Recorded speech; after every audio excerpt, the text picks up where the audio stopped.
The East Coast run is over, and now we begin the West Coast swing. Just on the outskirts of LA, Irwindale acts as a hometown short track for Hollywood. Will any of our drivers be seeing stars tonight, or will their blockbuster breakout become a flop? We'll find out soon as we get ready to watch Round 8 of the Misfit Touring Series, and you'll see it all live here on Podium Esports. Hi, I'm Joe Peak, and with me in the booth is Jacob Reeves. Behind the scenes is our director, DJ Lyon, and he's using cameras provided by Dougie Beard. Well, Jacob, as we were talking about last week, this one's going to be interesting because very, very different to what we saw at Stafford. Absolutely, folks. Irwindale Speedway is one of the best late model short tracks in the whole country, even though it is all the way out in Irwindale, California. This track, absolutely fantastic half-mile racetrack, very, very wide going into the corners. And there you see it right there with the Google Earth. Check it out, right smack dab in California, Irwindale. And look at it right there. You see the corners as well as they are. 6 degrees, 12 degrees of banking, way more banking than what it was last week at Stafford, which it was basically as flat as a pancake last week. These guys are going to be able to get in these corners banked up as well as they are. I think we're in for a fantastic race here this evening. Absolutely, and you can see we're going to stick around out west here. We're going to go up to Kern County Speedway, and then it's over to the Bull Ring at Las Vegas Motor Speedway. So two little short ones there, and then we get a little bit bigger when we go off to Phoenix, a mile in length. In fact, I think that's going to be the biggest one that we've run outside of Rockingham up to this point. So things are going to speed up a little bit down the line for sure. If you're not familiar with how this series runs, well, we have our heat racing. Then, of course, if we have enough drivers, we'll go to the LCQ. I don't believe we will have that today. If not, it'll advance it automatically to our feature, which will only be 75 laps this time around, and they're going to invert the top 7. Big stories, of course, the multiple racing lines that you can have out here, but it is definitely high dominant. But talk about this car a little bit here, Jacob. This is a very cool new machine that's come out. Absolutely, and I mean, and a lot of drivers within the short track racing saying absolutely love this late model stock. I mean, you see it right there, 500 horsepower with the V8. You got the 4-gear H pattern. These guys gonna have to really be careful with those gears, much like they was last week at Stafford. Don't jam it into the wrong gear, because if you do, you can stack up a whole line and cause a hell of a pileup, especially on these restarts. And with this car, it's gonna be very, very interesting, because we've already seen a lot of stuff happen right here in practice, Joe. Guys were throwing some hellacious sliders, better sliders than what you would get with the hamburger guy at Crystal when he's throwing the sliders out there on the grill. These guys is going to be throwing them night long. And what's going to happen on those sliders? Guy slides up in front of them. Whether or not they will get on the gas and end up tagging somebody and spinning them around, we'll see how all that plays out here in the next couple of minutes. Well, if it wasn't obvious that Jacob's from the south, we got White Castle up where I'm at. So. Yes, sir. But you can see we are racing under the lights tonight, so thankfully it is much cooler than what we had at some of the places such as Stafford, and including my thoughts go back to one of the first rounds over at Five Flag Speedways. We've had so many races where it is a super slick track. This should hopefully provide a little bit more grip, and we should see some good side-by-side action because of that. We'll be kicking off the qualifying in just a bit, and if you haven't watched that, it is certainly fun to see because they do it one at a time, solo qualifying, sending each of the drivers out, getting only 2 laps to set their best attempt here, Jacob. Sometimes that can actually be critical, especially with the high line kind of being desired here. I wonder who flirts as close as they dare without deleting the lap accidentally by hitting the wall. Yeah, that's really going to be really key, especially with these qualifying laps. And we saw a lot of that last week at Stafford with drivers going down into the corner, coming up and trying to get as much speed as they could coming off the corner, that they just come up and just tag the fence. And it ends up giving them contact points to where their lap is not available. So we're going to see that big time. Another thing about this right here, Joe, and this is something that could really play into these guys' factors for this race. With this single qualifying, everybody gets out on the track. Everybody's got to sit there and wait. It's not like you would have in an official or other league races where you just go out there whenever you please. This is completely different. You've got to sit there and wait the whole time until your time is to get out there, and track conditions can change just within the blink of an eye, snapping of a finger. I mean, that right there will throw these guys for a loop, but they've been doing it all season, and we've seen some very, very fast times out here as it looks like we're ready for qualifying. We are indeed. So they're going to be sending the first driver out here in just a moment. And like Jacob was talking about, they will have to basically be on demand for this one. Try and make sure that they are ready to go as soon as their name is called and be able to perform, even if they might not think that they are ready for that. So as the drivers wait for the first one to be called and sent out there, we'll read them out as they go. Definitely been a few drivers that seem to be a bit better at qualifying than they are at the race itself. We'll see some of them start to drop backwards, as I see Kyle Adams and I believe Chris Story heading out now. So a few drivers going to be lined up at the pit exit. I also find the pit exit and entry on this one incredibly unique. Thankfully, we don't have scheduled pit stops in this, Jacob, but they're both on the backstretch, which is kind of odd.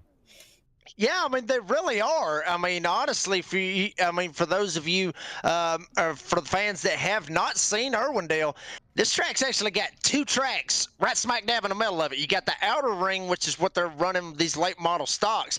And then the pit road that they're actually using is the inner portion of the track. So that's very, very crazy to see right here. It makes Irwindale very unique. And also, one thing about Irwindale that is also very unique was actually in the Fast Fridays, or excuse me, not the Fast Friday, the Fast and Furious movies. They was actually this track was actually in, I believe it was Fast 9, if I'm not mistaken. I could be wrong. May have to end up checking my movie guru on that to try to get it right. But here we go. Got one out here on the track. It's the 157. Exactly. Alex Alinar, who is on his first flyer now as he heads back around through 3 and 4. You could see him up on that high side like we were talking about. Much more banking up there. 17.856 is the first marker that he has set as he swings back around once again. Can he improve? Are we looking at lap 1 or 2 being the money lap? I believe it's going to be lap 2. I mean, that's exactly what you really want. Everybody's going to try to get these tires heated up as much as they can and be able to try to build as much momentum, build as much heat in them, get them cars or to get the tires to be able to stick to the asphalt the best that they can. But looks like he actually picked up just a little bit, about a tenth. So here's Grant Brown, and Grant Brown actually was the fastest in practice right before qualifying, so we'll see what kind of lap he can put down. In practice, he popped a 17.1. How about that? That is straight up hauling the mail right here around Irwindale Speedway. We'll see if Grant Brown can pull that kind of speed right here in qualifying. Sends it into turn 3, staying up to the high side, just about on that dotted line there on the top lane. Across he goes, 17.6, so not quite the 17.1, but he ducks down low there through 1 and 2. The car gets a little loose on the way out. Not sure if this is going to be quick. We'll see what happens right here. I mean, basically all the way down to the apron, all the way down to that yellow line. Hits the line. We'll see how fast it was. And it is very, very fast. Almost matched what he done in practice. 17.281. So if anybody's got anything, I'm telling you, they better find some speed big time, because right now Grant Brown has set the bar very, very high here today. Impressive stuff. I didn't think he'd be able to get the car into the right condition, and I'm sure others were watching that and seeing how he went all the way down to the bottom instead of running the top like many traditionally do. Seems to be pretty fast there. So 17's going to try it, but he can't quite get it to the apron. Wonder if that'll affect his lap times, not hooking the bottom. Oof, 18.7. That's a significantly slower lap. Yeah, I mean, but you can see him right here. I mean, he is all but sideways trying to get out of turn number 2. But looks like he may end up getting a pretty good entry right here. Not as low as Grant Brown was, but comes out of the corner. We'll see if he can pick up just a little bit of speed, and he does. He picks it up to 18.2, but still not faster than Grant Brown or the number 9 car that came out there, laid us off right here for qualifying. Interesting stuff. So a little bit off the pace. This is an open setup series as well, so could be that maybe he didn't quite get the car hooked up like he would have liked. Evan Leahy is going to be our next one sent out. We're waiting for him to get the go here.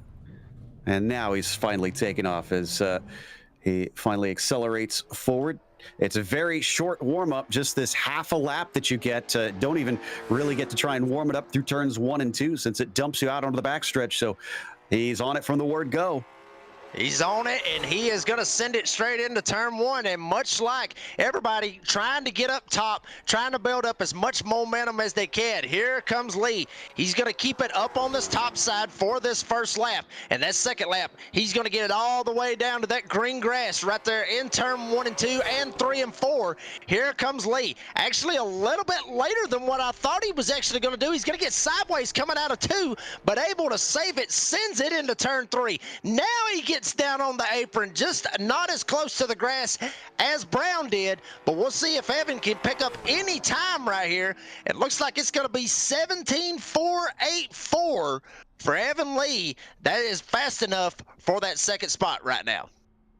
So looking pretty good, but still about 2/10 off of our pull time. In short track terms, that's pretty tight. Also, if you've been noticing the cars sort of changing color there on the back straightaway, apologies. There's just a small glitch. We can't do much about it, unfortunately. So that'll just have to be something everybody has to deal with, as Kyle Adams brings the 24 out on track now and just threw up a little bit of sparks as he brushed the wall on his warm-up. I'm telling you right now, he was rocking the boat going down the backstretch. You could see that car trying to work those tires in, try to build up as much heat as he can to be able to make them bad boys stick. And he's not even going to the top side on his first lap. He's sending it all the way down to the bottom. He is trying to go for it on the first lap. But 17.359 for Kyle Adams. Very, very good lap. That is going to put him second on the board. But maybe he just threw away the whole deal right there of wanting to heat the tires up. He just wanted to go ahead and get it on that first lap. We'll see if he can get Brown right here, and it's not going to be enough. Looks like that is a 17.363, but still fast enough to be sitting in that second spot right at this moment. I mean, that was impressive on the very first lap. The car was fast, and he pretty much matched it. It was about 100th of a second difference between his 2 laps. So can he keep that consistency once the race itself comes out? As Willie Nelson now starts his first flying lap, he too is going to go right down to the bottom on the first lap. And it seems like a lot of drivers now thinking that is the way to be quick, since two of our top drivers both use that as their line. 17.429. I'd say it's working for Willie. Yeah, I believe Willie's got this bad boy in gears. He's going to slide just a little bit. Got the smoke boiling from inside the car and also out the back of the car. Willie Nelson got it all the way down. May have clipped the grass just a little bit. That may end up not getting a good lap right here. But guess what, folks? It was good enough. He's going to get 17.357. That's actually going to pass Kyle Adams. So right now, Brown's sitting on the pole right now, and Willie Nelson's sitting in second. 0.02 of a second between P2 and P3. That brings us to Keegan Busch now in the number 27, already out and flying on his first go around now. 6 drivers have qualified with quite a bit of a spread, more than we probably would have anticipated. A second from first to sixth currently, also hugging down to the bottom across the apron all the way to the grass. First lap 17.5, not too shabby. Not too shabby, but we'll see if he can get anything right here. Maybe try to build up something right here as he goes into turn 3. He's going to send it all the way down to the bottom. Damn near clips the grass right in the apex of the corner. Here comes Keegan Busch. Is he going to get anything better this time? He'll only pick up about a tenth at a 17.450. So that'll put Keegan Busch at 4th right behind Grant Brown, Willie Nelson, and Kyle Adams. Wow. So that was just enough to jump one place there. That'll put him on the second row. So Keegan Busch finding some good pace out there. I think we might have a new face coming onto the track in just a moment. Nope, looks like it is going to be Michael Weissman. In fact, thought maybe we would see Justin Rideout pop onto the circuit, but in fact, it's going to be the number 45 who is going to ride high. So he's going to go contra to what most others have done. And he was dirt tracking it through 1 and 2, and he's going to keep it right up on that top side. And just like you said, Joe, very different from what the guys ahead of him has done. But here he goes on the top side. Now he's going to bring it all the way down to the bottom. Michael Wiseman, who had a fantastic race going last week at Stanford, almost lost it right here in qualifying as he was straight up sideways. Sideways going into 3. He is letting it eat right here in qualifying. Almost taps the wall, but Wiseman still getting a 17.481, which is going to be right behind Keegan Busch. That's going to be good enough for 5th right now here in qualifying. Man, leaving nothing on the table. Michael Weissman drifting the car and still managing to go a little bit faster out there. Wonder how much time he may have lost from that moment, as now it's John Gifford in the 46. Which way is he going to go? He's going to go down towards the bottom. Can't quite get to the grass, though, in 1 and 2 for his situation as it swings back around into 3 and 4. Let's see what sort of pace he has. He'll cross the timing line. Seeing 17.4s and 17.5s for the mid-pack. 17.5 will put him smack dab into 7th. But we're going to see if he can get just a little bit more, as you see a bunch of 17.4s right here scattered from about 3rd all the way down to 6th. We'll see if Gifford can get into that. And it looks like he's not going to be able to do it. So that first lap is going to be the fastest lap at a 17.510. And that's going to be good enough to put John Gifford right in that 7th spot. Okay, so we're starting to see more and more times up and getting a feel for where drivers are able to place themselves. And Timmy Spatz is the next one out in the number 54. He's actually onto the track already and getting ready to take the green flag for his qualifying lap. Cross the line and around the mostly outside. In fact, he's running the middle. Haven't seen that very much at all yet this evening. Yeah, that's one thing right here about Irwindale. I mean, you know, there's a lot of different lines, and Spats almost loses it off of 4.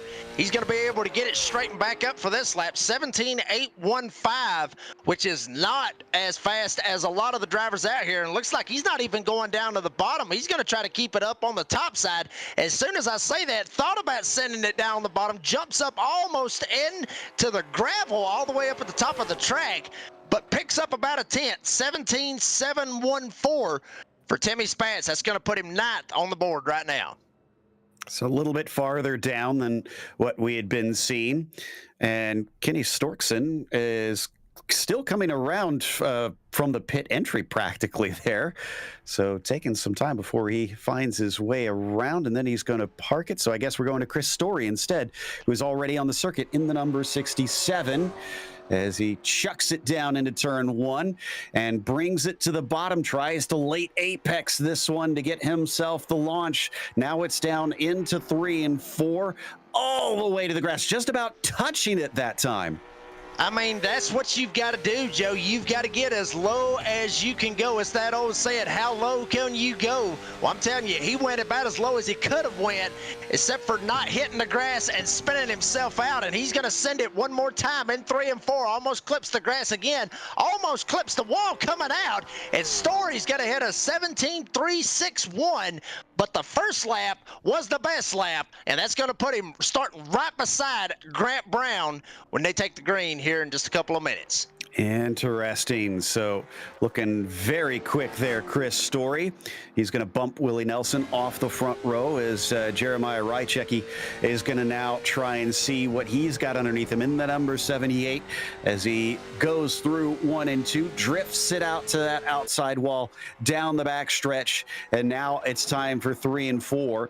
Goes to the bottom line, across the apron, back up to the banking and to the timing line. 17.340.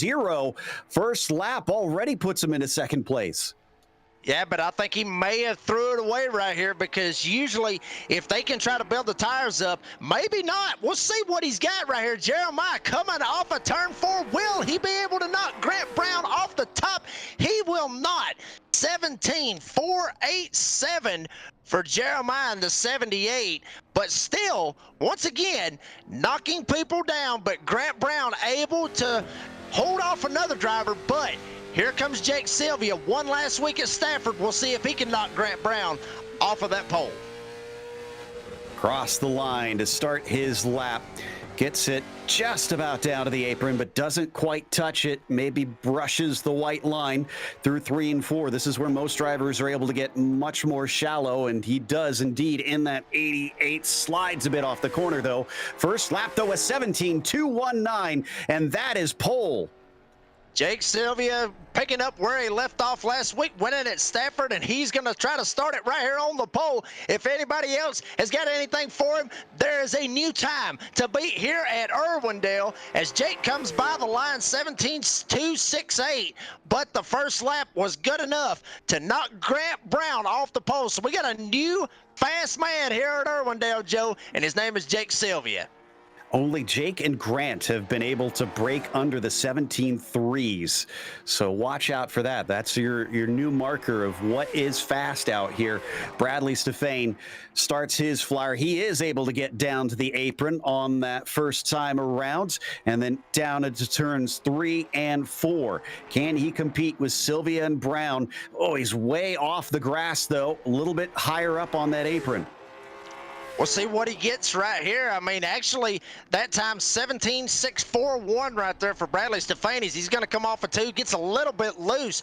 We'll see if he can go all the way down to the grass this time, as he gets about midway from the grass and the racing surface. Here he comes across the line, picks up about a tenth, 17.594. So Bradley Stefane clocks in at 12th sitting right now, as we've only got about a handful left of drivers left here in qualifying.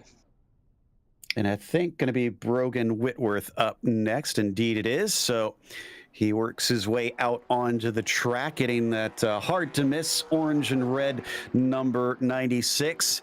And interestingly, he's not going to start around the outside. He goes all the way to the bottom on the warm-up lap. Not something I think I've seen anybody else do. Usually they maybe try to open up the wheel a little bit riding high.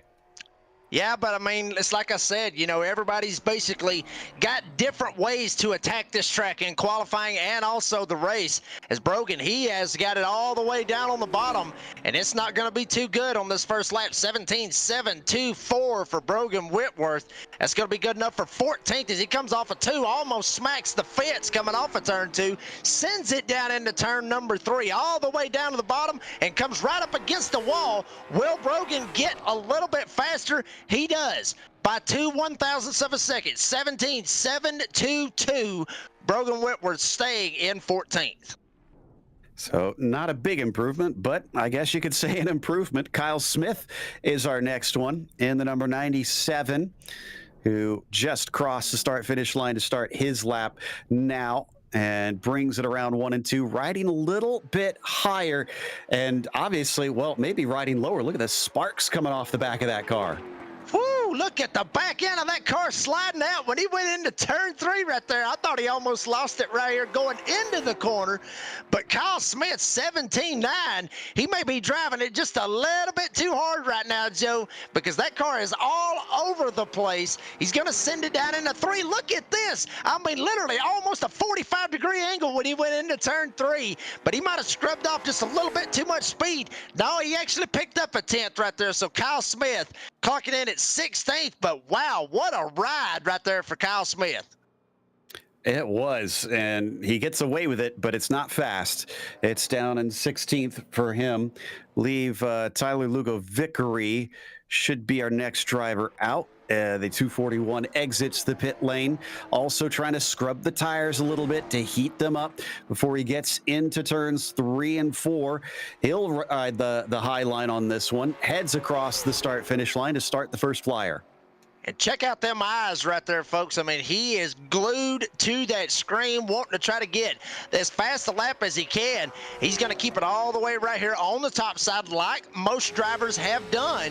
Try to keep it on the top, try to build momentum. We'll see where he gets right here. 17.786.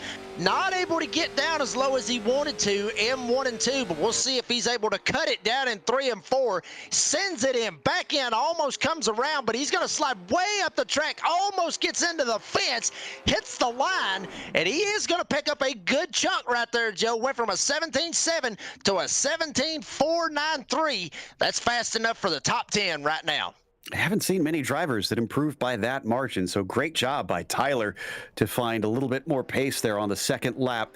Ed Papineau is going to be the last of our drivers to qualify in this race, I believe. He's the last on our list, unless they've added somebody in the meantime. So Papineau will hopefully wrap it up here as he comes down through 1 and 2. Oh, he drifts way high on the exit, though. Wow, he is drifting like Tokyo Drift right there coming off of 2. But now here he comes off of turn 4, gets really close to that fence. We'll see if Ed can muster it up just a little bit more. 17.5 that first lap. Not able to cut it down where the grass was in 1 and 2. We'll see exactly what he gets going into 3 and 4. Back in, starts to slide, gets down as low as he can, gasses it up coming off of 4. Well, the 0-1, able to knock Jake Sylvia off the pole. He will not. He'll actually be slower his second lap at a 17.592. So Ed in the 0-1 will start 13th, as we actually do have one more driver out here attempting to qualify. A late entry. It's going to be Tyler Mueller in the number 1. Oof, my wow. I can't tell if that's him trying to heat up the tires. If so, that's brave stuff, as he also drifts the car, but he takes off on his flying lap now. Surely the rears have been able to heat up. Whew, as my daddy would say, damn it, boy, what a save right there coming off of 4, and Tyler Mueller put on a big-time eye-opener for everybody, and it shows as far as the speed, 17.818. Tyler's going to have to pick something up. Had a fantastic run at Stafford last week when they was battling it out for the lead. Almost clips the grass going through 3 and 4. If he did, he clipped it by just an inch. But it's going to be fast. 17.289. Wow, right off the bat, Joe, I thought he was going to be in time trouble, especially the way that he had to save that car off of 4. But now he is the 3rd fastest man here at Irwindale. He absolutely is, and he's the last qualifier, which means the grids have been set. Now, remember, it is just a heat race here that is for other drivers to set the rest of the grid. We're going to invert those top 7 for the feature, but here in this heat race, it is Kenny Storkson who starts it on the pole. Ed Papineau will begin from P2, and then it is Bradley Stefane who will start this race in 3rd place. You've got Timmy Spatz, who will start on the outside of row 2, and Brogan Whitworth starting in P5. Alex Hallinar will start from 6, and Kyle Smith in 7th. Terry Wangsness starts P8 today as Rob Nelson is 9th and Justin Rideout 10th. Carter Stark, the last of our drivers. Nelson, Rideout, and Stark likely going to be did not starts here for this event and also not racing in the feature itself as we head off on our pace lap. And there is Terry Wangsness. Check it out right here, folks. This is what you want to see right here. Youth within iRacing. This is awesome to see right here. I mean, awesome to see. And, you know, it would be awesome to see Terry get out here and absolutely whip all these old guys, to be honest with you. It would be awesome to see right here. And I'm sure as you see him right there getting that car warmed up, getting the tires warmed up, looks like he is absolutely focused and ready to rock and roll, as we are, as well as I know you are, Joe. I'm ready to get this bad boy heated up right here at Irwindale Speedway. Same here. Glad to see the awesome stepping stone that sim racing is able to become for young hopefuls who want to become drivers someday. I know that was my dream. I'm perfectly happy being behind the mic, but as a child, I definitely wanted to be behind the wheel instead. And coming up to turn 3, it looks like we are ready to go with the 57 of Storkson, eager to get on his way. Remember, he's probably going to want to get up to the high side a little bit here to cover that off, to make sure nobody overtakes him as the green flag is out and they chuck it down into turn 1. Storkson holds the bottom side up on the high side. Papineau falling back a little bit, but he gets the shot off the corner. Storkson damn near lost it coming off a 2, but here comes Stefane sending it down on the bottom. Brogan Whitworth almost tried to take it 3 wide, and he is 3 wide as he was stuck in the middle, but everybody able to slide past him. Here comes Bradley Stefane all the way down, basically trying to run some qualifying laps, as here comes the 54 Timmy Spatz looking 4 wide going into turn 3 as they're leaning on one another. Oh, they catch it. Thankfully, that was Bradley Stefane, and they're 4 wide once again. We said this is a wide track. They're taking advantage of it, getting turned around completely. It's Kyle Smith. He'll keep the car going, no caution. Wow, I'm telling you, just in that little bit, Joe, if that's what we are in store for 75 laps here in the feature, holy hell, are we going to be in for a treat tonight. 4 wide 2 times in basically 1 lap. But all this going on, Kenny Storkson has lost the lead to the 0-1. That being Ed Papineau, I'm sorry, I probably pronounced that wrong, but he has got the lead and he is running this top. Look at Kenny Storkson trying to get it down on the bottom and trying to get back to him. Yeah, I figured that high line would eventually prevail in the long term. Papineau holding off Storkson, who's trying to run a little bit low and very low for Bradley Stefane. Don't need to worry about the tires here too long, hence why maybe they're still trying to run that shallower line, almost drifting up into his rival. Bradley has to get out of it. Bradley, he's going to try to work this bottom right here, 2 wide side by side, but Bradley's going to end up getting the slider, sliding right up in front of Kenny Storkson, so Storkson's going to go back to 3rd.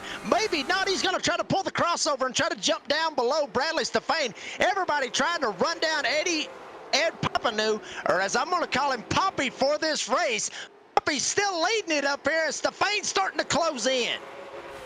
Still has the track position. Can Stefan do anything in these final 3 laps? He certainly looks fast here. Drifts it up off the corner. Still running the lower line in comparison to the 01. In fact, they're going complete opposites here. As he comes off the corner, he did get side by side this time. 2 to go, and Stefan is smelling blood in the water right now as he's going down to the bottom. Poppy is up top. Stefan all over the back bumper, and Kenny Storkson just laying in the weeds, waiting for both of them to make contact and try to get past both of them. And Stefan is at his door as they come to the wide. Oh, this is going to be close. This will depend on if Brad can get the shot off of turn 4. The 01, holds him off as Bradley not able to stay side by side through 1 and 2. Takes it down to the apron one last time. Papineau to the line is going to take the win in the heat today. Stefan will take second over Storkson in third. Wow, what a race right there for that 10 laps right there for this heat. Folks, I'm telling you, if you were not entertained by that, you probably don't even need to watch the 75 laps, because I guarantee you're going to be 100% entertained with this 75 lap feature. That 10 laps right there, Joe, was absolute craziness. I've never seen that with the late models here at Irwindale. These guys are going for it even in a 10 lap heat. This is going to be a fantastic race. As the fireworks go off, we are now ready for the feature, and it is going to be Kyle Adams regrid to the front on pole. Willie Nelson, if he was briefly on the top row, but that would have been different if they had not regrid, and now he's back there once again in second. Chris Story finds himself in P3. Jeremiah Rychecki, he will start fourth today as Tyler Mueller is in fifth with Grant Brown starting sixth. Last of the regrid, our pole sitter, Jake Sylvia, going to be starting from 7th, and then it's back to where drivers started or put themselves based on time. Keegan Bush in P8, Michael Weisman in 9th, and even Leahy starting 10th. What about the rest of the field here, Jacob? Well, then we got Tyler Lugo Vickery will start in 11th. John Gifford will be 12th. And Papineau will be in 13th. Bradley Stefan, both those drivers put on a hell of a race right there in that heat race, but Stefan will start 14th. Kenny Storkson will start 15th. Brogan Whitworth will start 16th. Timmy Spat, 17th. Justin Rideout will start 18th. Terry Wagnes will start 19th. Kyle Smith, 20th. The rest of the guys, Alex Hallander, Rob Nelson, and Carter Stark, which those 2 drivers not on the speedway right now. So put yourself in the pole sitter's shoes here, Jacob. If you're Kyle Adams, you watch that heat race and you saw the outside line seem like it's very good at the start. If you're the 24, do you try and get up high as soon as you can? I mean, yeah, I think that's exactly what you really want to do. You want to get up on the top side because you're able to get the runs coming off of the corner, but do not wait on it, because I'm guarantee you right now there's going to be a lot of guys sending it down on the bottom. Joe, I think we may be in for a hell of a restart right here, because we may see some more 4 wide right here in just a little bit.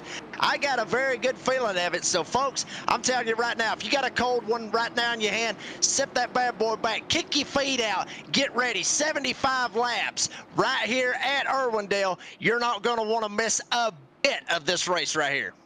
This should be it. Pace Truck should let them go now. And there it is.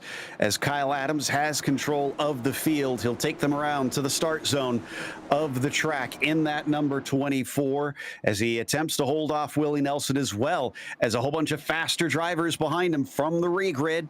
Green flag is out, and it's down into turn 1. It's a very even start between the front row, and on the outside already, Willie Nelson trying to see if he can use that momentum. He's going to get ahead. And he's going to use it, and they are 3 wide right behind him. Tyler Mueller down on the bottom side. Jeremiah Ricky is up on the top side, and Chris Story was stuck in the middle. Once again, 4 wide as they come off of turn number 4. Story stuck now on the top side. Adams tried to jump up top. Willie Nelson all the way at the front as they're spinning coming off of turn 2. Oh, that was Grant Brown, who was making great progress until that moment. Looks like we will not have a caution because of it. Was not in the way of anyone, and he keeps going. This means Nelson leads Adams with Chris Story now in third, running the bottom side, try to overtake Kyle. They're looking 3 wide. They're looking 4 wide. They may be even looking 5 wide when this damn thing's said and done. Honestly, Joe, they are all over the place right here on this half-mile track. 3 wide back there. Tyler Mueller was stuck in the middle. Ricky trying to see if he can get something mustered up, but Kyle Adams trying to hold it down on this top side, as Willie Nelson right behind him, as well as Story's trying to go for the lead.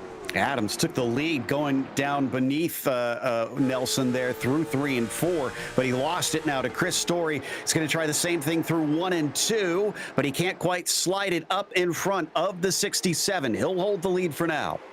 I'm telling you, it's like I said in pre-race, Joe, these guys are throwing more sliders than a Crystal hamburger worker, as we got a big pile up back in 3 and 4, everybody trying to get around them. Oh, no. Poor Willie Nelson finds himself involved in this one.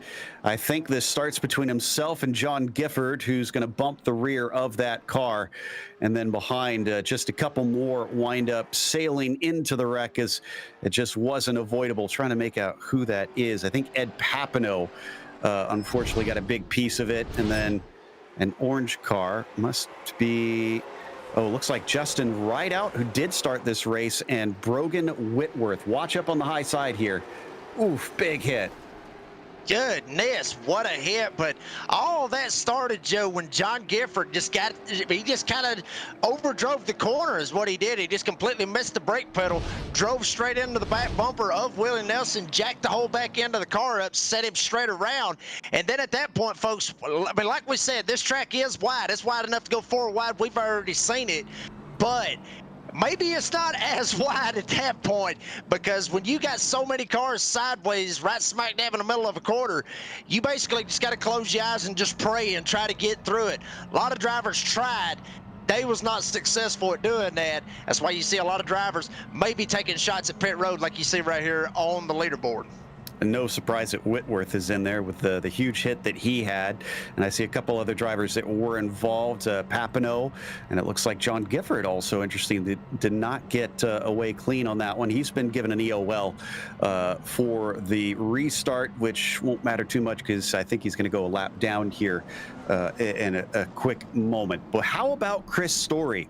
Managed to take the lead away from Kyle Adams when Kyle was trying to be sneaky, and has not been overtaken by him since. But now he's going to have to deal with Kyle around the outside, Jacob. Yeah, I mean, that's where you want to be, honestly, at this point. You want to be up on this top side to be able to get these runs, and especially try to get runs, even if you're trying to overtake a driver. You want to try to get up on the top, try to get as much of a run as you can. Look at this right here. Both of them, Story and Adams, a little bit of door banging right here under caution. Might get some interesting restart right here. Is Jeremiah Ricky Tyler Mueller right behind them as they're ready to go green. Good start for Chris Story. He jumps ahead of Kyle Adams, or maybe he wants that. Maybe he wants a clear lane here, as he's going to try and stay ahead of both Tyler Mueller and the number 1, Jeremiah Rychecki, just behind him, rather, I should say, as they fly into turns 3 and 4. Look at them fan out every line imaginable through there. Wow, they're 3 wide back there, and I'm telling you, Jeremiah Rychecki was stuck in the middle, maybe even looking stuck in the middle once again as Jake Sylvia set it down on the bottom side. He's got Wiseman right behind him. Now Wiseman says, screw it, I'm going down to the bottom. I want to try to get around Jake Sylvia. All this going on is Chris Story is trying to check out from the rest of the field. Oh, no, bad news, though. Oh, as we almost had a wreck there, the 1 is going to catch it. That's Tyler Mueller. But our leader has been given a black flag for a jump start. He only has so many laps to serve that one, so he's going to have to come in within the next 3 laps or so and hit pit lane.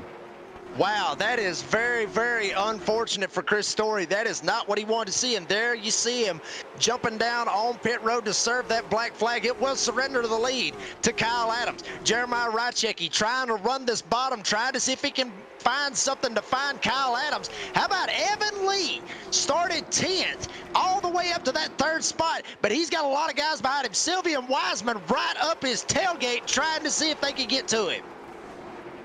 Sticking with it here as they fight for the top 5 positions. Weissman on the high side, still working against Bradley Stefane, who's going to cut down low underneath him. Can't quite get it done off the corner, though. Let's not also forget about Tyler Mueller back there. You can see him on the bottom side in the number 1. He had his issue before and is playing catch-up.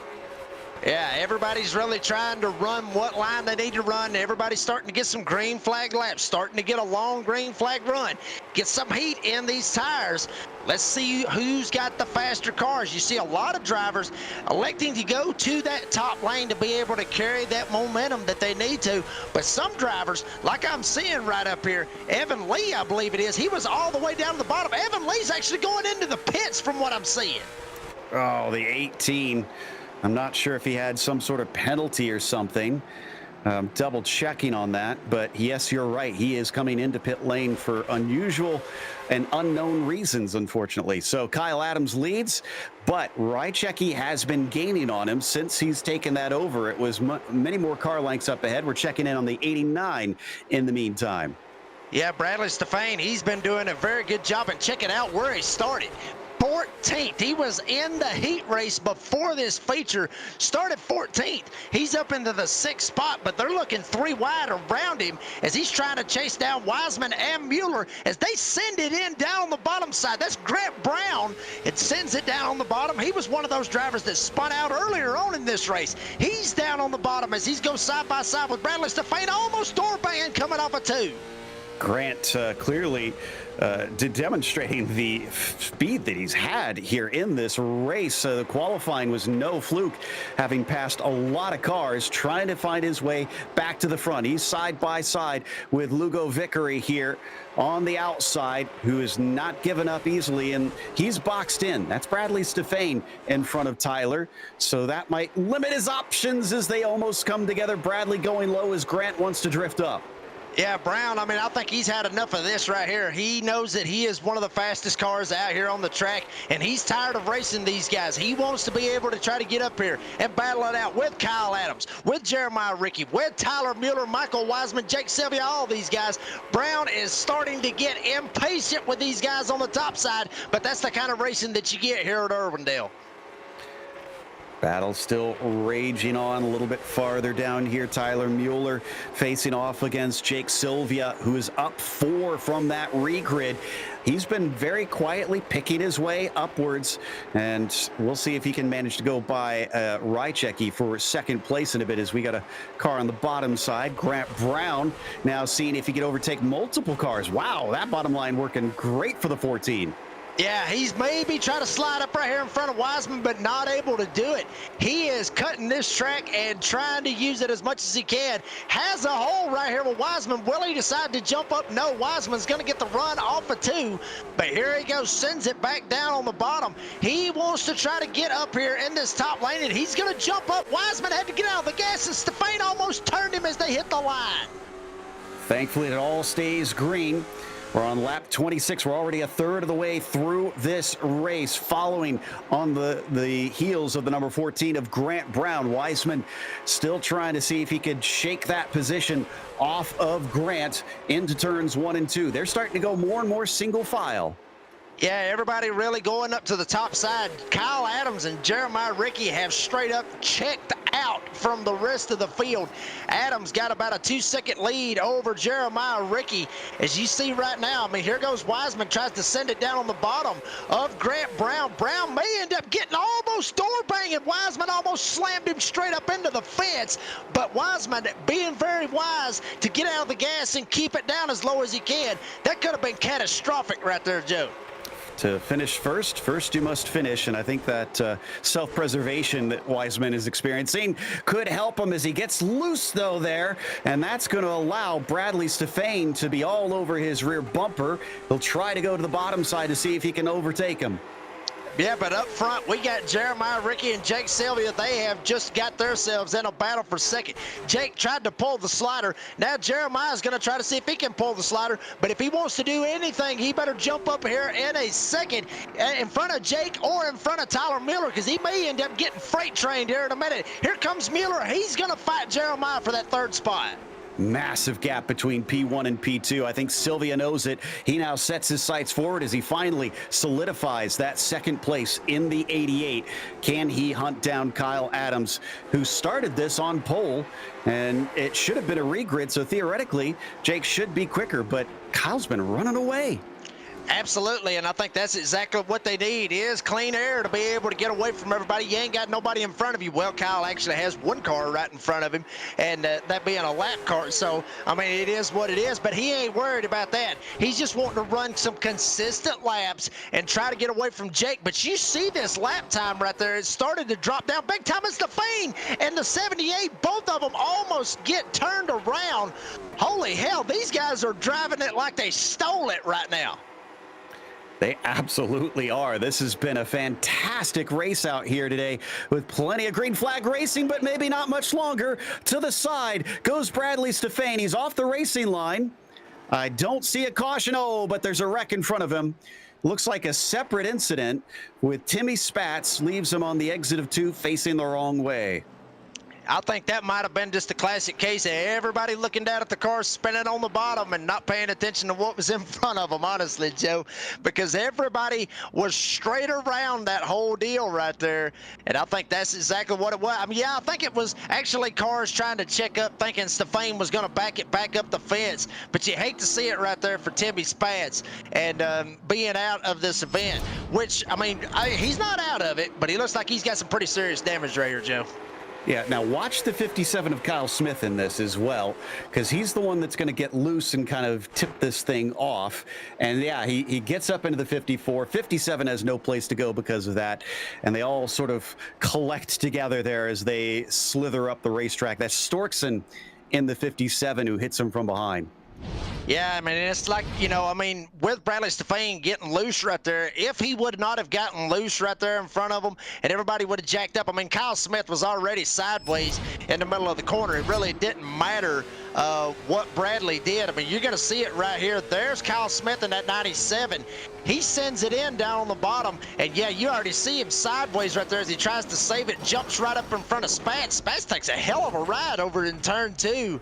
And unfortunate to see that right there, because a lot of these guys, I mean, we're seeing a lot of great racing out here, Joe, and that's what we love to see here at Irwindale. That's what we love to see on podium, and even with the Misfits Touring Series. But, I mean, cautions is going to happen in short track, but I'll say this. With them kind of cautions, we've seen some hellacious wrecks so far on this little half-mile racetrack. Yeah, and I wouldn't think for a half-miler that we'd have speeds that fast that we would have that bad of wrecks. Also interesting, since we haven't had many cautions, we haven't had to bring it up a lot, but Kyle Smith has been the latest to get the EOL for causing that caution. So he's going to have to start from the back along with what damage I'm sure he accrued from that incident. And he doesn't have too many laps. He has some. It's a little bit less than half left. So hopefully he's got the speed to make up for that. Yeah, I mean, hopefully he does. I mean, you know, all those drivers, you know, unfortunate that they got in accidents. But I'm going to tell you this, Joe. We're coming up on a restart right here, and this is going to get very, very interesting. Kyle Adams started on the pole, and I'm sure he was tickled to death for the regrid to be able to get himself up there in the lead. Now he's got 3 hungry guys behind him. Jake Sylvia, who won at Stafford. Tyler Mueller, who put on a hell of a show last week at Stafford as well. And Grant Brown, we saw him start at the back of the field because he got spun out. He just drove his way all the way up to the 4th spot. Kyle Adams better be watching his rearview mirror because he may be in some serious trouble on this restart. And Sylvia's gap has been cut down by this caution. What's he going to do as they all check up a little bit? Cars getting into one another as they try to take off here for the restart. Down to the bottom for Kyle Adams, trying to hold off a charging Jake Sylvia. Here comes Sylvia up on the top. Brown's going to be right behind Sylvia.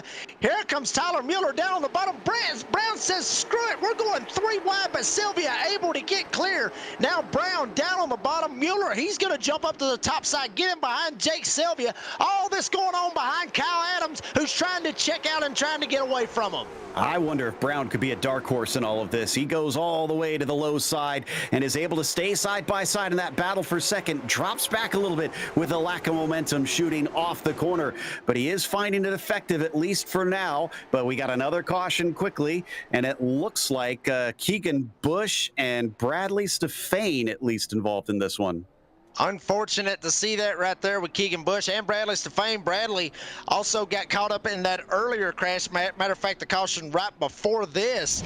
But unfortunate to see that right there. We'll kind of see where everything kind of stacked up. All of it started right there on the top. You see Keegan Bush gets turned around, and then everybody else just trying to jam on the brakes and trying to see if they can get around it, maybe get away. Some drivers, unfortunately, not able to miss out on that. Yeah, so Bradley Stefane is turned around from the checkup, and I believe it's Ed Papineau that gets almost turned around by him hitting into the back.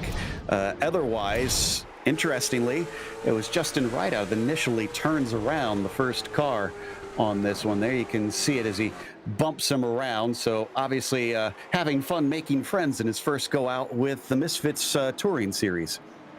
Yeah, and unfortunately, he's going to get the EOL. And folks, for those of you that don't know, EOL is end of the line. And so he will get that penalty and have to start from the tail end of the lead lap. Unfortunate for him in his opening debut, I guess you could say, with the Misfit Touring Series. But we see a lot of drivers right here on pit road, Joe. We do indeed. Now, they don't have any tires that they can take in this series, so this is all repairs, which is a bit surprising. We do have a chance, thanks to the yellow as well, to give a huge thank you to the partner and sponsor of the series, Spartamax. You can check them out at Spartamax.net. So a huge thank you for them helping put this show on the air. So we see a few of our drivers parked on pit lane there on that inner racetrack, waiting for the teams to finish up their repairs here today. Okay, we've made it down to 30 laps to go. And let's not forget we have the green-white checkers up our sleeves if we do get some cautions late in the race. And they do seem to be picking up a little bit here, Jacob. Absolutely, they do, and I'm gonna go ahead and call this right now. I know it's 30 to go, and I know we still got a long way to go in this. I'm gonna go ahead, Joe, for the first time. I'm gonna go ahead and call out who I think's gonna win this bad boy. I'm gonna be going for the 14 right now. I'm gonna go for Grant Brown, because this man, I mean, even though we still got a long ways to go, but I have seen the drive and determination out of that number 14. He has put on a hell of a show all the way from the back of the field and drove himself all the way back to the front. This man right here, I've got a feeling that car right there that you see on your screen, that black, red, and white number 14, I think he's going to get it done here this evening. Well, my experience has been when a car is picked for the win, that usually is a curse, if anything. So fans of Grant Brown, you can go and blame Jacob if he has a bad one on this one. Let's see if he does or not, because they're getting ready for the restart, and green flag is out with 28 left to go. Kyle Adams up against Sylvia, Brown, and Mueller for the lead. Adams all the way to the bottom, drifts it back up to the high side. Sylvia's got a lot of steam. He's going to cut down to the bottom. Sylvia down on the bottom, and he's going to try to pull the slider, goes all the way up the track, but caution on the speedway as Sylvia took the lead. We'll see if it was able to stick. Looked like that was Story back there in the back. Chris Story in the 67 that had a little bit of a contact. Oh, wow, big time contact. You see the right front wheel jacked up on it. We'll see if Jake actually gets officially the lead right here, because he was in the process of taking the lead over Kyle Adams. We'll see if Jake is officially going to be the leader right here. Yeah, unfortunately, it looks like it was Willie Nelson that made the contact. So I wonder if that's who is going to get the penalty on this one. Sounds like, unfortunately, we don't have replay footage of it. So from what I could see, Nelson got into the left rear quarter panel of the car of Story. So we'll watch and see whether or not the penalty shows up on our messages from race control as the car is sent around. That's Ed Papineau getting the lucky dog and getting back onto the lead lap. It does look like Sylvia is going to be regrid on the pole for this one. So the racing gods are smiling upon the 88 once again.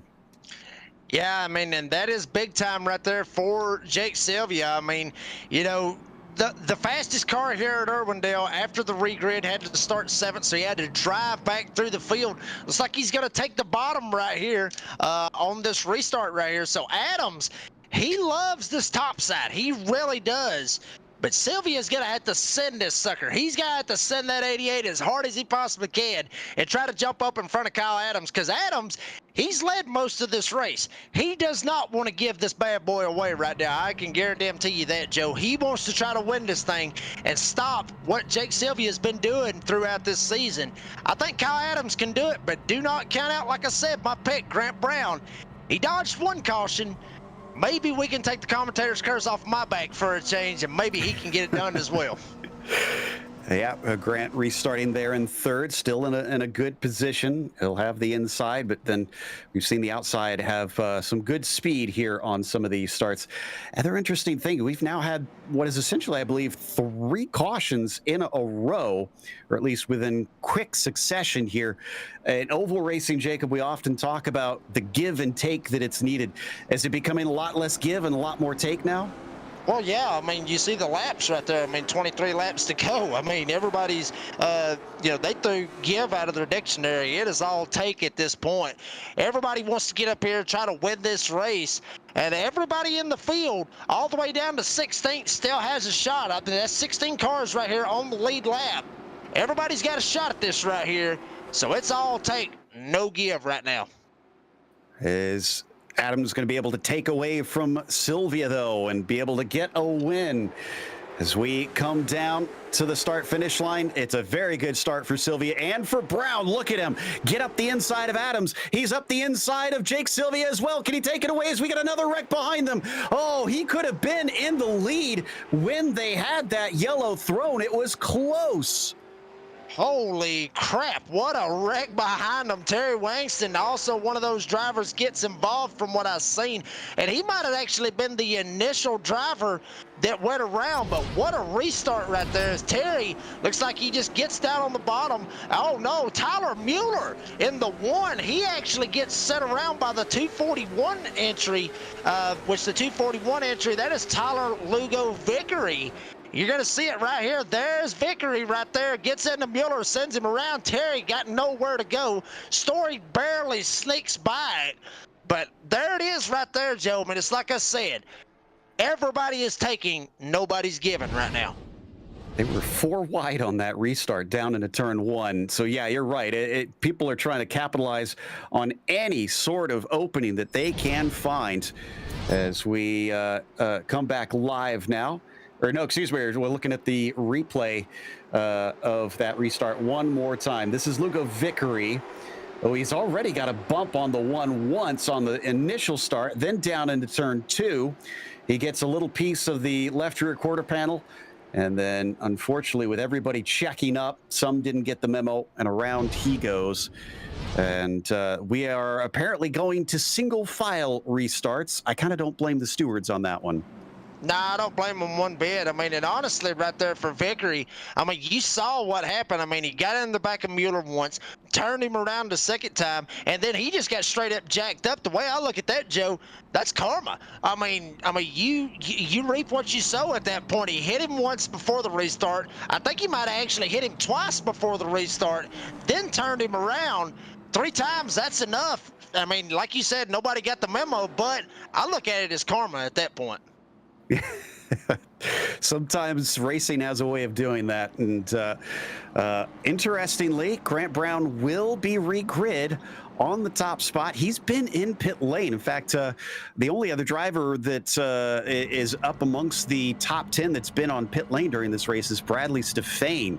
Everybody else who has had to get some repairs has not been able to climb that high up the order. So it looks like might not be a curse today. It all depends. We still have what looks like 16 laps to go here once we get the restart. So will your prediction come true, Jacob? I hope so. I mean, I think we might need to quit bringing it up at this point because I may feel bad about this if he gets turned. But, I mean, Grant Brown, I mean, you know, we saw you know, everything that he was doing. I mean, Joe, I mean, he drove all the way from the back of the field. We'll see if he can be able to keep it up here at the front. This is going to help him out. Single file restart, green flag in the air.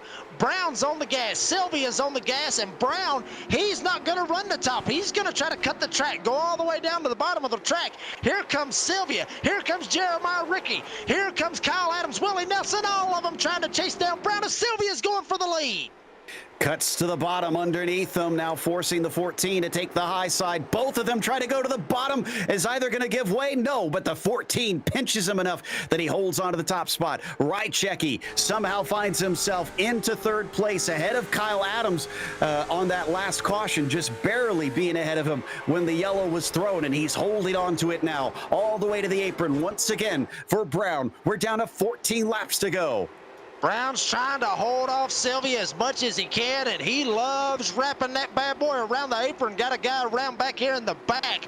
Looks like that is the 27, Keegan Bush, but we stay green as Brown's still trying to wrap as low as he possibly can. Sylvia's going to get a little bit of a run off of 2.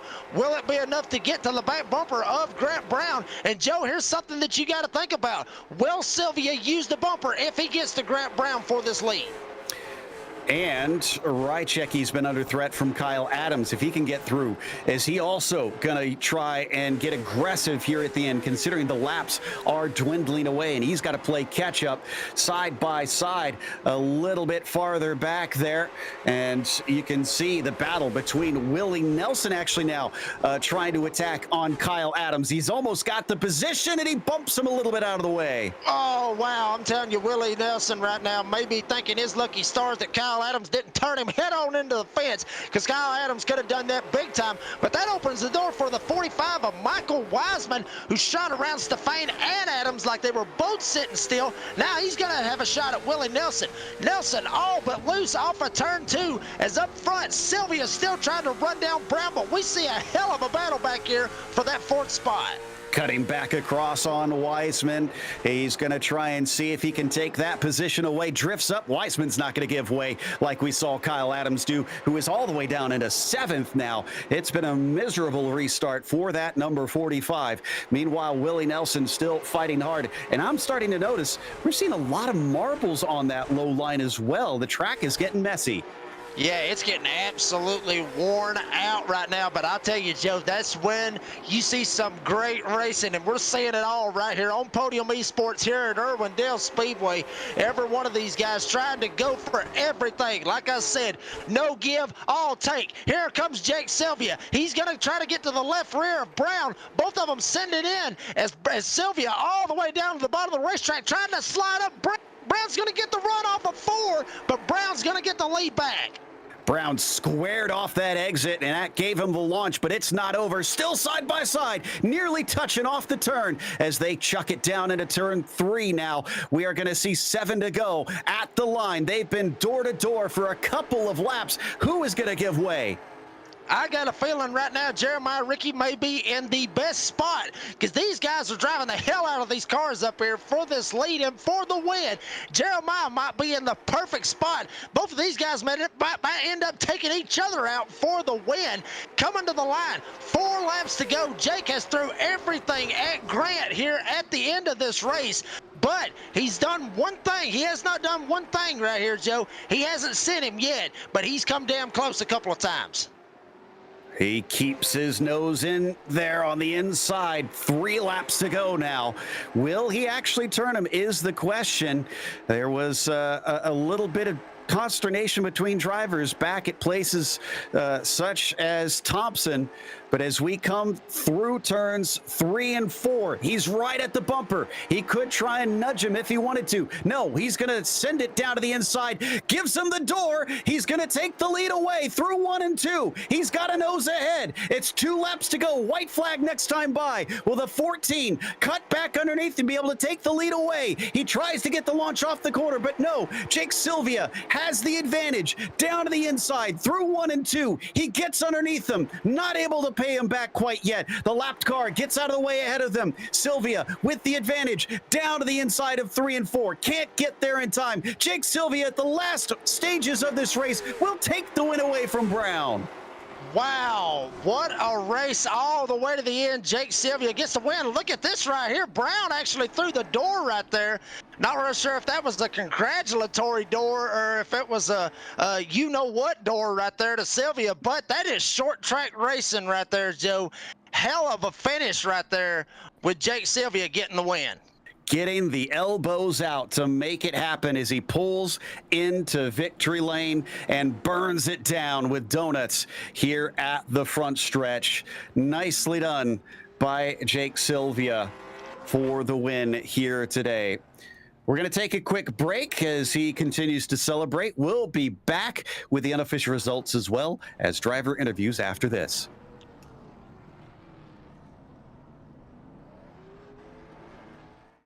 Racing isn't easy, but experiencing it is.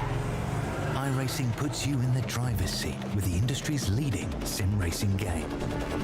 Drive on laser scan replicas of the greatest racing circuits from around the world. Go head-to-head against other drivers chosen by skill-based matchmaking to ensure competitive racing at every level. Compete across all your favorite series in officially licensed cars engineered to deliver the most accurate driving experience possible.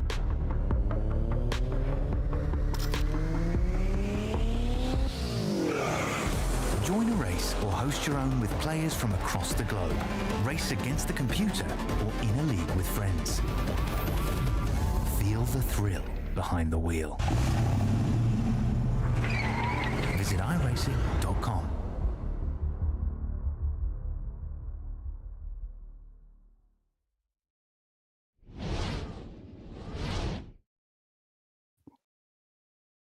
Welcome back to Irwindale. The first of our West Coast swings sees Jake Sylvia kick it off with a victory, and he had to fight for this one late as he brushed Grant Brown aside to take the win on the regrid starting from 7th.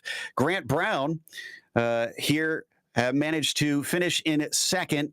He was the pick of Jacob Reeves and just about managed to pull it off, but some roughhousing may have cost him that win in the end. Jeremiah Rychecki wound up in P3 as Michael Weissman was P4. Bradley Stefane, how about this one? 14th to 5th. What a run up the field. Willie Nelson was P6, and Kyle Adams unfortunately went from the pole down to 7th by the end of the race. Kyle Smith, though, outdid, I think, Stefane a little bit here from 20th to 8th position. Then it was Chris Story finishing 9th and Ed Papineau rounding out your top 10. What's about the rest of the field here, Jacob? Well, then we got Tyler Lugo Vickery will finish 11th. Tyler Mueller, both the Tylers right here, 11th and 12th, respectively. Then you got Keegan Bush finishing in 13th. Kenny Storkson will finish in the 14th spot. Terry Wagness will finish in 15th. Good run for him. He's the first driver one lap down, but Justin Rideout in his debut right here with the Misfit Touring Series, he will end up finishing 16th. Evan Lee will finish in 17th. Alex Halliner will finish in 18th, Timmy Spatz 19th, and John Gifford will round out the top 20.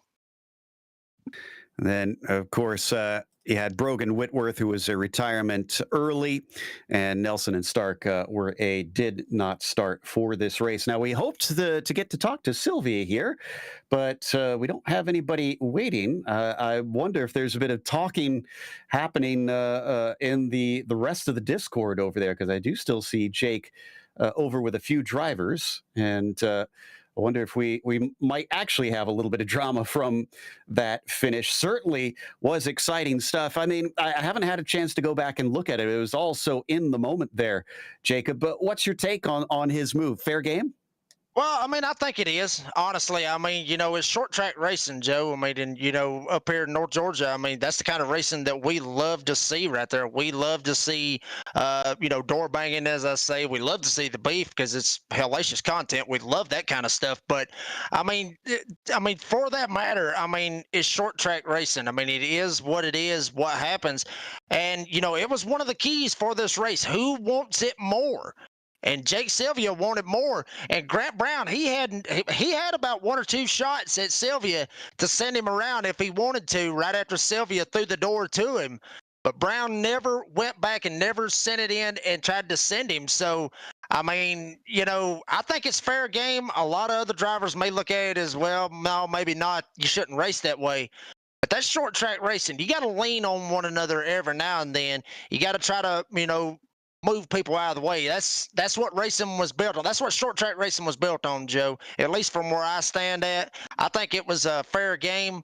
But I'll say this: Jake Sylvia might want to be watching his back after this race, because Grant Brown's going to remember that one. He certainly will. Well, let's see what Jake Sylvia remembers about this as we get ready to talk to our winner now, waiting and ready to have a conversation about the win here. Congratulations, Jake. It looked like things got a little bit rough at the end. What's your opinion on the move that you made to take the lead away from Grant? Clean. I was up his inside into turn one multiple times before him. We were running side by side. I never went below the white. I never was going below the white. He went below the white on the same setup I'm on and self-spun earlier in the race. I wasn't doing it. I went below the white to give him extra space because it was that late in the run and I knew he was going to pinch, and we made contact. He said it himself. He came down, and that's what it is. I went lower than what I have been. I was a little bit skatey. If we didn't touch originally, I think we probably would have touched an exit anyway. But that's racing. Leader's got to do his job, which is pinch and fight like hell and try to win the race, and I've got to do my job, which is put the nose in there and try to win the thing. I've got a lot of people down my throat already about the move, and that's part of it. Not everybody likes to see the same guy win a lot. I don't know what else to say. It was a clean move. I did exactly what I needed to do. I held my line. I didn't run up into him. I didn't do anything like that. I could have wailed off into his door 5 times prior to that, but I chose not to. Racing a friend. I've been friends with him for a year now. Not going to race somebody like that. I've got his name on the side of my car. I don't know why anybody's thinking it's something malicious. So, well, talk about the racing around the track itself today. We were kind of debating, okay, which way is it going to ride, high side or low side? Which felt better to you today?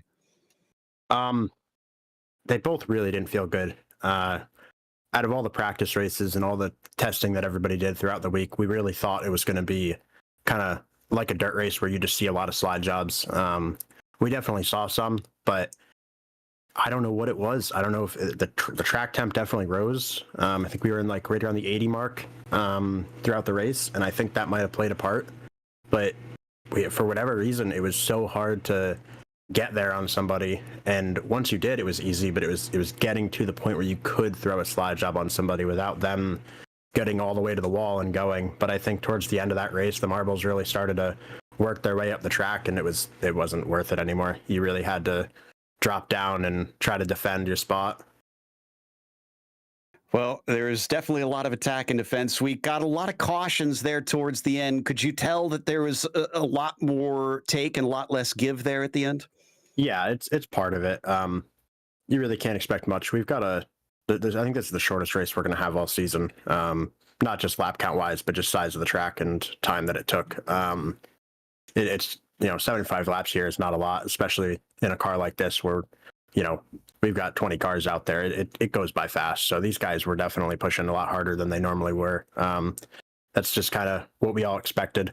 I got the luck of the draw getting the jump on Kyle there whenever I threw the slider and we got the yellow, and I messed up and I went high and bottomed out, and Grant got the spot on me. So it is what it is. It's kind of part of it. I wish we didn't have as many yellows, but who knows? It might have played out not in my favor if we went green, so it might have just worked out for me. Well, again, congratulations on the win and a hard-fought race, sir. Yes, thank you. That was Jake Sylvia, your winner. And up next, Jacob Reeves, ready to talk to Grant Brown, your second place finisher here today. Yeah, Grant Brown. Grant, I don't know if you may have been listening in on the show right here, brother, but I had you picked for the win when it was 30 laps to go, and it looked like you almost had that bad boy in the bag. And we just talked to Jake Sylvia. He said, it was racing. I felt like it was racing with the contact that you and him had. Would you agree with that? Oh, 100%. We were both racing hard for the win, and Jake is a friend of mine, and I went to pinch, and he held his line, and we made contact, and I got loose, and he won. I mean, it's as simple as that. Was there anything that you maybe could have done differently right there with, him making that move? I mean, is there anything that you could have done differently to try to be able to hold him off right there for those last few laps? I'm sure if I went back and watched the broadcast, I could find something, but I was just kind of handicapped from the spin early on when we didn't get a caution. Got some damage early on from somebody trying to be a hero on lap 1, so spent most of the race trying to deal with that and manage my right rear, but it was a little too angry at me to seal the deal. Yeah, I mean, absolutely. I mean, we saw you literally, as you mentioned right there, getting spun around very early in the race. You went all the way back through the field. You literally went all the way through the field, down on the bottom of the racetrack, basically running qualifying laps from what it looked like, all the way back to the front. I mean, just tell us about that, because, I mean, it looked like, honestly, I would have loved to just been riding on board with you for 75 laps right there, because it looked like it was a lot of fun driving past everybody. Oh, yeah, it was a ton of fun. It's just try to pick your battles. There were some guys that were kind of throwing some haymakers back in the pack, and kind of had to work my way through that. And then once I got through the midfield, it got a little bit easier, a little more predictable. So it was not bad to get through it all, I don't think. But I was pretty impressed with the way that most of the folks were racing each other tonight. Well, Grant, I will apologize to you. Like I said, I may have threw the commentator's curse on you. It might have cost you the win right there. But Grant Brown coming home second. Grant, you got anybody that you want to thank that made this possible? Yeah, the guys back at Speed Ranch. Ryan Kuhn at RKM has been helping us out a lot as well on the short track side, kind of giving us dirt and NASCAR guys a place to have some fun on the short track side. Patriot Media and Marketing Services, and DriverTees.com. Grant Brown, we appreciate your time, brother. Congratulations on that second place finish. Thank you. And that Go ahead.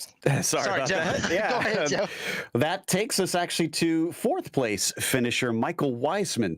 Instead, can't seem to track down Rychecki here today, who was on the podium. So we're going to talk to Michael here in the number 45.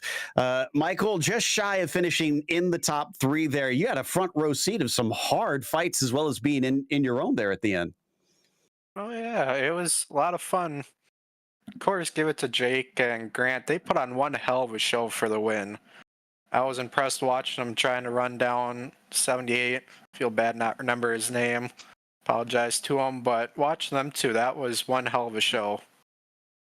Now, watching from up here in the booth, towards the end, it looked like there was a lot of marbles, even all the way down on the low side where drivers were running. Could you feel that? Was it getting kind of slippery on any line out there? Oh yeah, every line was starting to get slippery. Just how big this track is. So many lanes, everyone's all over the place. Every inch of the track could be heated up, so you'd be sliding around no matter what. You also kind of had to come back through the field, like we were just talking to Grant about him getting sent to the back. You got a bump and went down to the bottom of the field. What was it like trying to make overtakes here? I'll admit, it was scary, because you really had to trust the guy if you're throwing a slider or doing anything, honestly. So you never know which line someone's going to run. You just had to be on top of your feet the whole race. Well, I'd say you did a good job of that, considering you managed to get all the way back up to P4. Congratulations, and hopefully we'll get to talk to you over at Kern, too. Hopefully. It's been a while since we talked. Exactly. Well, glad we get the opportunity. That was the number 45 of Michael Weissman taking fourth here today, which will wrap us up. But before we go, we want to talk about Kern County Speedway as well. Have to admit, I'm not as familiar with this one. One of the newer tracks here on iRacing, Jacob, but another West Coast circuit. Yeah, I mean, this track is an absolute beast right here. Half-mile racetrack, just like, that they raced here tonight at Irwindale. And, I actually called a truck race here at this track right here. And I'm going to tell you right now, it was chaos last night with the trucks. We'll see if the late models can be able to keep it not chaotic. But I'm going to tell you right now, folks, you will get your money's worth if you tune in next week here at Kern County Speedway. And I guarantee you everybody got their money's worth here tonight with the fantastic finish that we saw right there between Jake Sylvia and Grant Brown. Kern County Speedway, January 13th, 4 p.m. Eastern Time. It's going to be a blast to see that one right there, Joe. Absolutely is. So, of course, we can't give a big enough thank you to the organizers behind the scenes to help make this thing happen, as well as to the team today, DJ, Jacob, and Dougie. And as you heard, next race will be back on the 13th at 3 p.m. Central next week. So make sure and tune in for that one. We saw plenty of action here in the Misfit Touring Series, and I have no doubt that we'll continue to see it as the rivalries start to build and the lore also starts to show itself. However, until next time, race clean, race hard, and we'll see you on the track.